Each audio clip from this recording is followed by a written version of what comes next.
UP में आखिरी round की 13 सीटों पर चुनाव बाकी है, लेकिन अमित शाह को रिजल्ट पता है। उन्हें अखिलेश और राहुल का स्कोर भी पता है।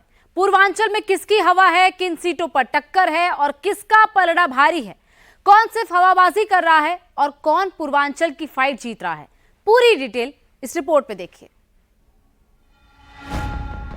पूर्वांचल में आखिरी चरण की 13 सीट कौन जीतेगा? एनडीए क्लीन स्वीप करेगा या इंडी अलायंस बाजी पलट देगा? शाह ने क्यों कहा मोदी 400 पार, राहुल 40 और अखिलेश 4 पर अटक जाएंगे?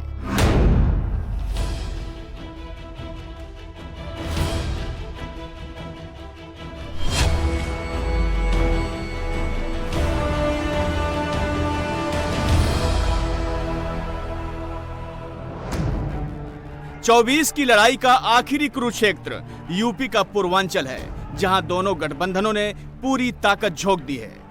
भारत माता की जय श्री राम। माननीय अखिलेश यादव जिंदाबाद, समाजवादी पार्टी जिंदाबाद। 1 जून को पूर्वांचल की 13 सीटों पर मतदान होना है। 2019 में इन 13 सीटों में बीजेपी और अपना दल सोनेलाल ने मिलाकर 11 सीट जीती थी। 2 सीट पर बीएसपी ने बाजी मारी थी।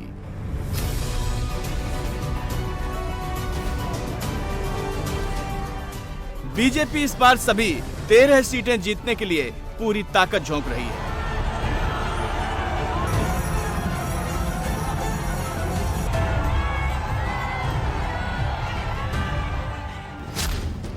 आखिरी चरण की 13 सीटों में बीजेपी 10, अपना दल सोनेलाल 2 और ओपी राजभर की एसबीएसपी 1 सीट पर चुनाव लड़ रही है। अमित शाह ने कुशीनगर, सलेमपुर, चंदौली में ताबड़तोड़ प्रचार किया। चुनाव की फुल रिपोर्ट शाह को मिल गई है। 4 जून को मोदी 400 पार होने जा रहे हैं, राहुल गांधी 40 पर अटकने वाले हैं और अखिलेश की साइकिल 4 पर पंक्चर होने वाली है। 5 चरण में मोदी जी 310 पार कर सरकार बनाने का काम किया। ये छठा और 7वां 400 पार कराने का है। सलेमपुर वालों, 400 पार कराओगे क्या? भाइयों बहनों, भाजपा 400 पार करने वाली है और कांग्रेस 40 के अंदर सिमटने वाली है।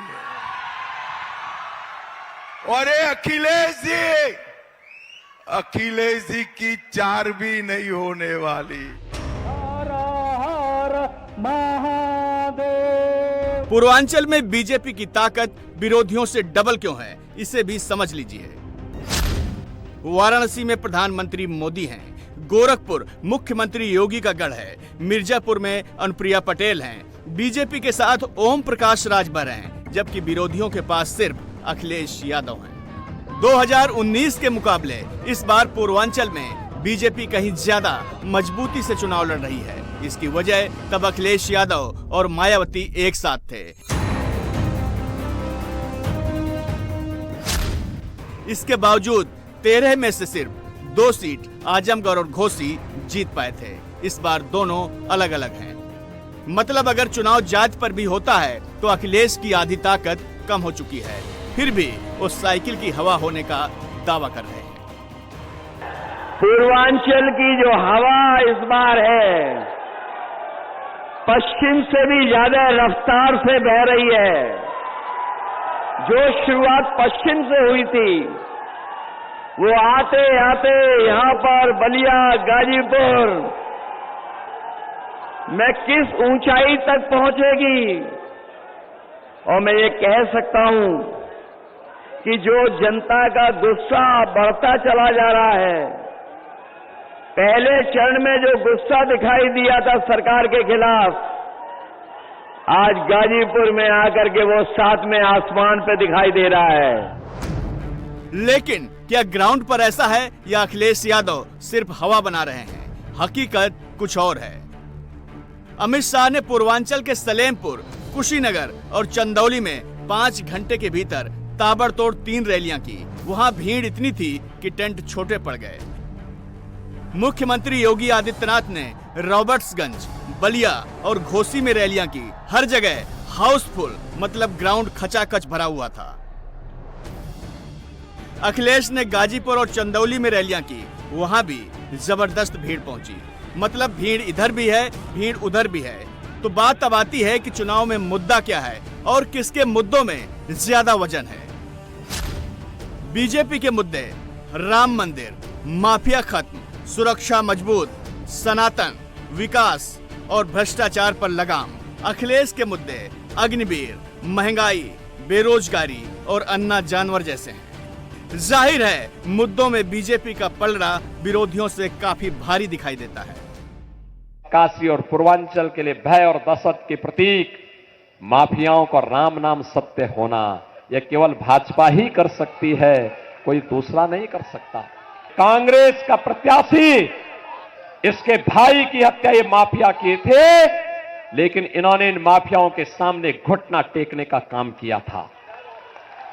बहनों और भाइयों, हमने कहा था जब भारतीय जनता पार्टी के विधायक कृष्णानंद राय की हत्या हुई थी, जब प्रयागराज में उमेश पाल की हत्या हुई थी, राजू पाल की हत्या हुई थी, और जब कृष्णानंद राय के साथ रमेश पटेल और वहां पर एक गप्पू यादव, ये सब मारे गए थे, तो बहनों और भाइयों तब हम लोगों ने कहा था इन माफियाओं को तो मिट्टी में मिलना ही चाहिए। समाजवादी पार्टी जिन माफियाओं के सामने नाक रगड़ती थी, आज उन माफियाओं को मिट्टी में मिला करके यहां पर शहीद हुए उन जवानों को, भारतीय जनता पार्टी के पूर्व विधायक कृष्णानंद राय को और स्वर्गीय अवधेश राय को भी श्रद्धांजलि देने का काम आज भारतीय जनता पार्टी की सरकार ने किया है।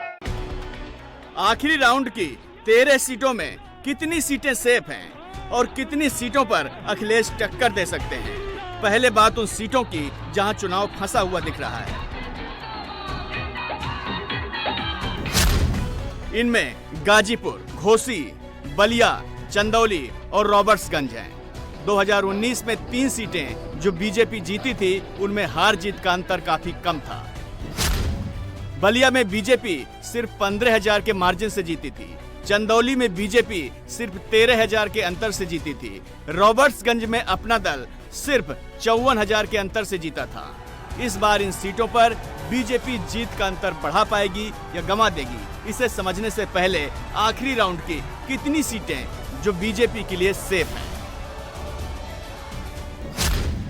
महाराजगंज में बीजेपी की जीत का अंतर 3,40,000 था। गोरखपुर में जीत का फासला 3 लाख से ज्यादा था।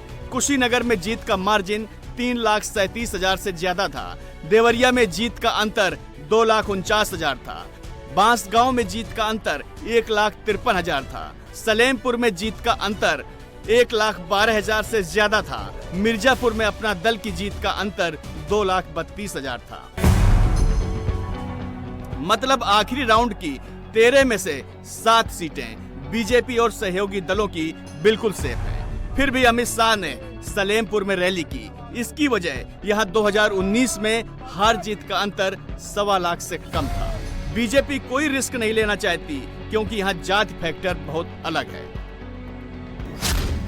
सलेमपुर में कुर्मी कुशवाहा 18% हैं, राजभर 14% हैं, दलित 15% हैं, ब्राह्मण 15% हैं और मुसलमान 13% हैं। सलेमपुर की धरती में राष्ट्रवाद और सनातन का असर हमेशा रहा है। देवरहा बाबा, बाबा भृगुनाथ और राजा सुहेल देव के मानने वाले यहाँ बड़ी संख्या में हैं। सलेमपुर लोकसभा सीट में देवरिया और बलिया जिले की 5 विधानसभा शामिल हैं। सलेमपुर, भाटपार रानी, बेलथरा रोड, सिकंदरपुर, बांसडीह। सलेमपुर में अमित शाह ने जब आलिया मालिया जमालिया बोला तो जनता ने जमकर ताली बजाई। इससे वोटर का मूड और मुद्दे दोनों समझे जा सकते हैं। ये चुनाव किसके बीच में है? ये चुनाव राम भक्तों पर गोली चलाने वाले और राम मंदिर बनाने वालों के बीच का चुनाव। सलेमपुर वालों, मुझे बताओ, राम भक्तों पर गोली चलाने वाले समाजवादी पार्टी और कांग्रेस को वोट दे सकते हैं क्या? जोर से बोलो, दे सकते हैं? राम मंदिर बनाने वाले नरेंद्र मोदी जी को प्रधानमंत्री बनाना है। सोनिया मनमोहन सिंह की सरकार थी, सपा बसपा की सरकार थी। 10 साल तक आलिया मालिया जमालिया घुस जाते थे, बम धमाके करते थे और कोई कुछ नहीं करता था। पाकिस्तान के घर में घुसकर आतंकवादियों का सफाया करने का काम नरेंद्र मोदी। सलेमपुर में बीजेपी ने रविंद्र कुशवाहा को लगातार तीसरा चांस दिया है। 2014 और 2019 में कुशवाहा चुनाव जीत चुके हैं। समाजवादी पार्टी ने रमाशंकर राजभर को उतारा है। गन्ना मिलों का मुद्दा पश्चिमी यूपी के बाद अगर कहीं सबसे बड़ा है तो वो कुशीनगर और सलेमपुर में ही है। लिहाजा अमित शाह इस इलाके में लोगों को एसपी, बीएसपी और बीजेपी के राज का फर्क समझा रहे हैं। कौन गन्ना मिलों पर ताला लगाकर किसानों को तबाह करता था और कौन उनके खातों में पैसा भेजता है। एक और नरेंद्र मोदी है, 23 साल तक प्रधानमंत्री मुख्यमंत्री रहते हुए इन पर 25 पैसे का आरोप नहीं लगा है। 25 पैसे का आरोप नहीं। और दूसरी ओर ये दो शाहजादे 10 साल में 12 लाख करोड़ के घपले घोटाले भ्रष्टाचार करने वाले लोग हैं और उनको इस देश का मौसम राज नहीं आता। राहुल बाबा हर 6 महीने में बैंकॉक, थाईलैंड चले जाते हैं, छुट्टी पर चले जाते हैं। मेरे भाई बहन यहां गमछा लगा कर बैठे हैं। पूर्वांचल की गर्मी उनसे सहन नहीं होती, हर 6 महीने में बैंकॉक, थाईलैंड चले जाते हैं। और दूसरी ओर नरेंद्र मोदी है, 23 साल से एक भी दिन की छुट्टी लिए बगैर दीपावली के दिन भी सेना के जवानों के साथ मिठाई खाने का काम। बहन मायावती और अखिलेश को पूछना चाहता हूं, ये हमारा कुशीनगर चीनी का कटोरा के नाम से प्रसिद्ध था। आपके समय में 5-6 चीनी मिलें बंद हो गई। भाइयों बहनों, आज मैं बताता हूं कि हमारी सरकार के समय में 20 बंद की हुई चीनी मिलों को चालू करने का काम योगी आदित्यनाथ जी ने किया है। योगी आदित्यनाथ जी। घोसी 2019 में बीजेपी हार गई थी। इस बार एनडीए से अरविंद राजभर मैदान में हैं। उन्हें टक्कर एसपी के राजीव राय से मिल रही है। बीएसपी के बालकृष्ण चौहान मुकाबले को त्रिकोणी बना रहे हैं। 2019 और 2024 में घोसी का चुनाव कितना बदला है? फैक्टर 1, 2019 में ओम प्रकाश राजभर बीजेपी के खिलाफ थे। अब बीजेपी के सहयोग से वो अपने बेटे को संसद भेजने के लिए पूरा जोर लगा रहे हैं। फैक्टर 2, 2019 में बीएसपी एसपी साथ थे, अब दोनों एक दूसरे को हराने में लगे हैं। फैक्टर 3, घोसी लोकसभा सीट में आने वाली मऊ सदर सीट से मुख्तार के बेटे अब्बास अंसारी राजभर की पार्टी से विधायक हैं। अब्बास जेल में हैं और बाहर उनका परिवार समाजवादी पार्टी के साथ खड़ा है। यहां ओपी राजभर के सामने चुनौती बीजेपी के बेस वोट को साधने के साथ साथ अपनी बिरादरी और चौहान नोनिया को साथ रखने की है। बीएसपी भी दलित और नोनिया की केमिस्ट्री बनाकर घोसी फिर जीतना चाहती है। घोसी में 5 विधानसभा हैं। मधुबन जहां बीजेपी का कब्जा है, घोसी और गोहना में समाजवादी पार्टी का विजय है। मऊ जहां राजभर की पार्टी जीती जरूर है लेकिन अब्बास का परिवार सपा के साथ है, और बलिया जिले की रसड़ा जहां बीएसपी का कब्जा है। यहां 2014 में बीजेपी जीती थी, 19 में बीएसपी जीती, 24 में लड़ाई कांटे की है। 2014 के डेटा का अगर विश्लेषण करें तो बीजेपी के हरिनारायण राजभर को 3,79,000, बीएसपी के दारा सिंह चौहान को 2,33,000, एसपी के राजीव राय को 1,65,000 वोट मिले थे। कौमी एकता दल के मुख्तार अंसारी को 1,66,000 वोट मिले थे। बीजेपी 1,46,000 वोट से जीत गई थी। इस बार मुख्तार का परिवार अगर साइकिल के साथ है तो दारा सिंह चौहान बीजेपी के साथ हैं। लिहाजा बाजी दलितों के हाथ है जो करीब 5 लाख हैं। बीएसपी के कमजोर होने से दलित अगर बीजेपी की तरफ शिफ्ट हुए तो घोसी में छड़ी सबको पीछे छोड़ आगे बढ़ जाएगी। यहाँ पे एनडीए का प्रत्याशी सुहेलदेव राजभर पार्टी के बैनर तले चुनाव लड़ रहा है। भारतीय जनता पार्टी, अपना दल, निषाद राज पार्टी, राष्ट्रीय लोक दल, ये सभी प्रत्याशी को अपना समर्थन दे रहे हैं। दोनों हाथ ना करके, जहां तक मेरी आवाज जा रही है, इधर भी दोनों हाथ ना करके चुनाव जीत के अरविंद राजभर जाएंगे। सुहेलदेव राजभर पार्टी के चुनाव चिन्ह छड़ी, यानी बुढ़ापे का सहारा छड़ी। देखो, उसके बाप ने अभी से अपने बुढ़ापे का सहारा छड़ी अपने पुत्र को पकड़ाया है। अरे तो ये घोसी और मऊ के लिए सहारा बनेगी ये छड़ी। एनडीए की सहारा है छड़ी, और इसीलिए इस छड़ी को आपको भी विकास का सहारा बनाना है। बनाएंगे। चंदौली में बीजेपी 2019 में करीब 13,000 के अंतर से जीती। इस बार त्रिकोणीय मुकाबला बीजेपी के महेंद्र नाथ पांडे, एसपी के बीरेंद्र सिंह और बीएसपी के सत्येंद्र मौर्य के बीच है। 2014 में चंदौली से महेंद्र पांडे 1.5 लाख से ज्यादा के अंतर से जीते थे, लेकिन 2019 में एसपी बीएसपी के हाथ मिला लेने से उनकी जीत का अंतर घट गया था। चंदौली लोकसभा वाराणसी और चंदौली जिलों को मिलाकर बनी है। 5 में से 4 सीटों पर बीजेपी और 1 सीट पर एसपी का कब्जा है। काशी से सटी होने के कारण यहाँ बीजेपी की राह आसान दिख रही है।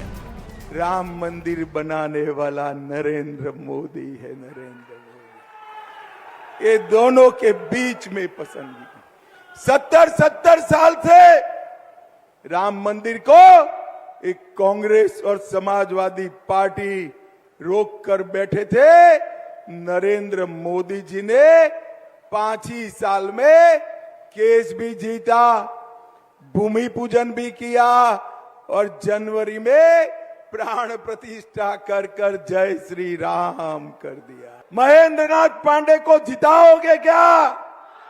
अरे भाई ऐसे नहीं, मोदी जी तक आवाज जानी चाहिए। जिताओगे, कमल के निशान पर बटन दबाओगे, 400 पार कराओगे, मोदी जी को तीसरी बार प्रधानमंत्री बनाओगे, तो मेरे साथ दोनों हाथ उठाइए सभी लोग दोनों हाथ, विजय के संकल्प का मुट्ठी भींचिए और प्रचंड आवाज से बोलिए, भारत माता की।